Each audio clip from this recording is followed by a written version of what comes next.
Mga bagay na mahirap ibenta. Gusto niyo bang malaman kung ano yung mga bagay na mahirap ibenta?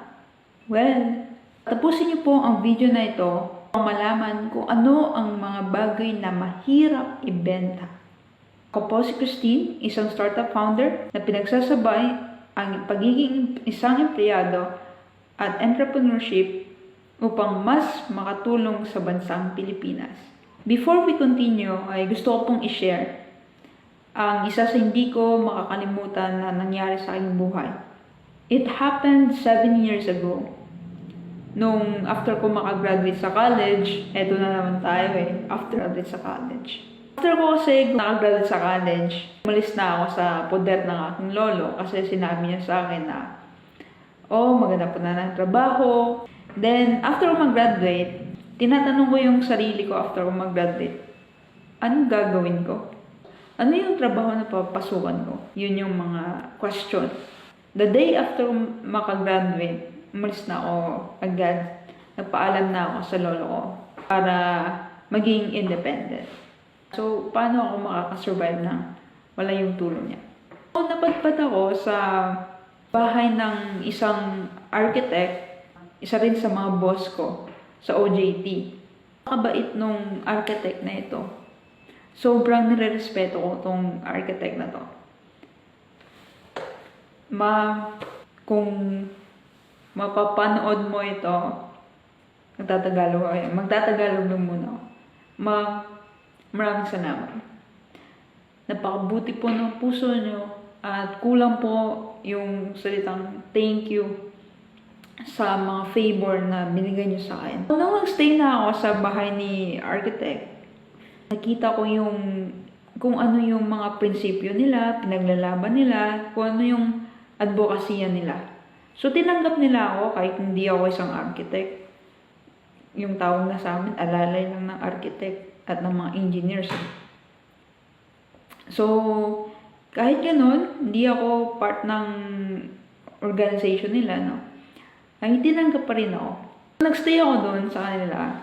Panahon na yun, naghanap ako ng trabaho. Mga 4 months na nakastay ako doon. Pero bumabalik pa rin ako sa shop para tumulong at may kinokontinue ako na project kung saan ako nag-OJT. So, ayoko kasing umuwi muna ng province namin kasi gusto ko matuto ng AutoCAD. Gusto ko makontinue yung learnings ko sa AutoCAD. So, bumabalik pa rin ako sa university kung saan ako nag-OJT. Doon ko nakita na yung advocacy ng mga architects na yun, ng grupo ng mga architects na yun, yung puso nila for community. Yung volunteerism, doon ako first na nag-volunteer. Pupunta kami sa mga community na mahirap i-reach out. Volunteer ako doon kahit wala pa akong pera. Sinasabi ko sa sarili ko na kapag nagkapera ako, nakapagtrabaho ako, volunteer ako, magdo-donate ako para sa mga bata na beneficiary nila. Doon, pumasok sa puso ko yung volunteerism at yung pagmamahal sa community. At speaking of community, gusto ko sanang i-plug ang ginawa kong community para sa mga startup founders, sa mga passionate startup founders. Ang pangalan ng FB group natin ay Passionate Founders Group. So, pumasok po kayo. I'm inviting you na pumasok kayo. So, go back sa story.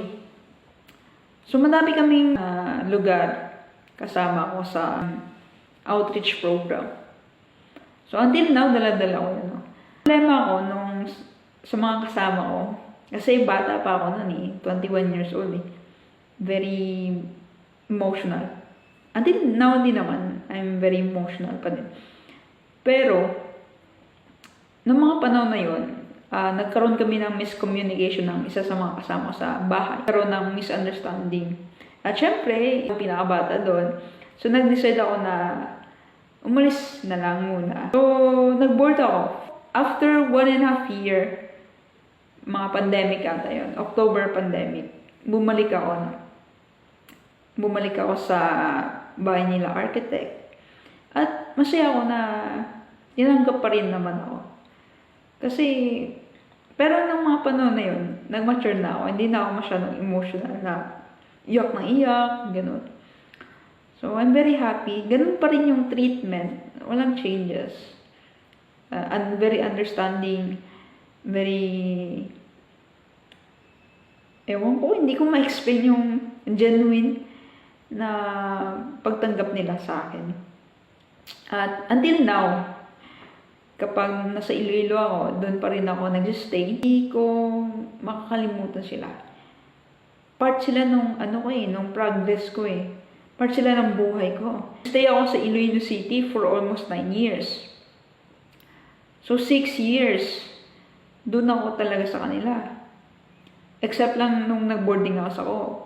Pero malapit din naman ako sa kanila. Half of my career, kasama ko sila. Yung story na gusto kong i-share, hindi ko makakalimutan.